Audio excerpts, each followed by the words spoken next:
Halo teman-teman semua, jadi kali ini kita akan membahas tentang percobaan anodizing, di mana tujuan dari percobaan ini ada 3, yaitu untuk mempelajari proses anodizing logam aluminium menggunakan larutan asam sebagai larutan elektrolit, menentukan pengaruh waktu anodizing terhadap efisiensi energi listrik yang digunakan selama proses, serta mempelajari proses pewarnaan logam aluminium dengan pewarna logam.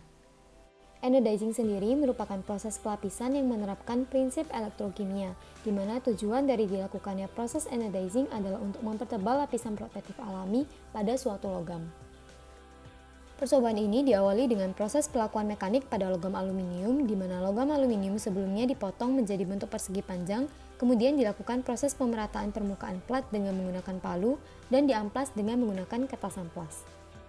Setelah itu dilakukan proses degreasing atau cleaning dengan cara mencelupkan plat aluminium ke dalam larutan NaOH selama 10 menit yang berfungsi untuk membersihkan plat dari kotoran-kotoran minyak yang menempel pada permukaan logam aluminium. Plat kemudian dicuci untuk dilanjutkan pada tahap desmoothing, di mana pada proses ini berguna untuk menghilangkan kerak oksida yang terbentuk pada permukaan logam aluminium. Larutan asam fosfat 85% yang akan dipakai pada tahap ini akan dibuat terlebih dahulu dengan melakukan pengenceran ke dalam beker gelas.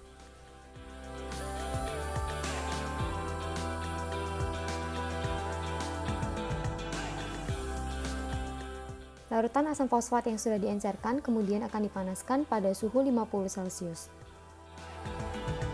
Plat aluminium kemudian kita celupkan pada larutan yang sudah kita buat sebelumnya selama 10 menit dan tidak lupa untuk melakukan pengadukan.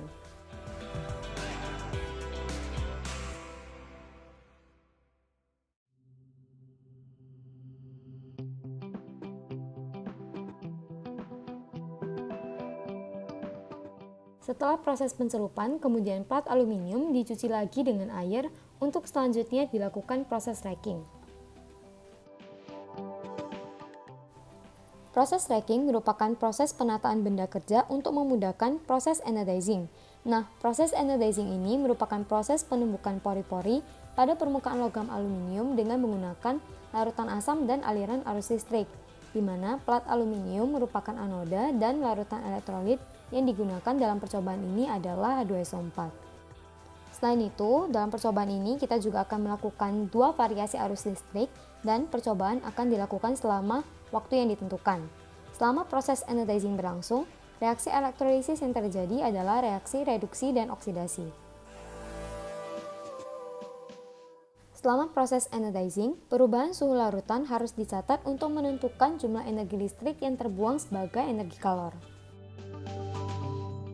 Logam kemudian dicuci untuk dilanjutkan pada proses pewarnaan logam yang telah di-anodize atau disebut juga dengan proses coloring. Plat aluminium kemudian kita celupkan selama 3 menit ke dalam larutan zat warna, di mana pewarna yang digunakan itu dapat berupa pewarna organik maupun yang anorganik. Setelah 3 menit, plat kemudian kita angkat dan dicuci dengan air bersih.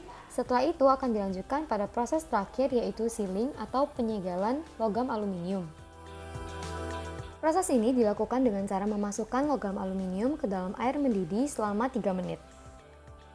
Sekarang kita akan melakukan uji kekilapan dengan menggunakan gluosimeter pada variasi parameter yang dilakukan, di mana sebelum itu alat harus dikalibrasi terlebih dahulu. Jangan lupa untuk melakukan penimbangan logam di awal, setelah pengasaman, dan setelah dilakukannya anodizing.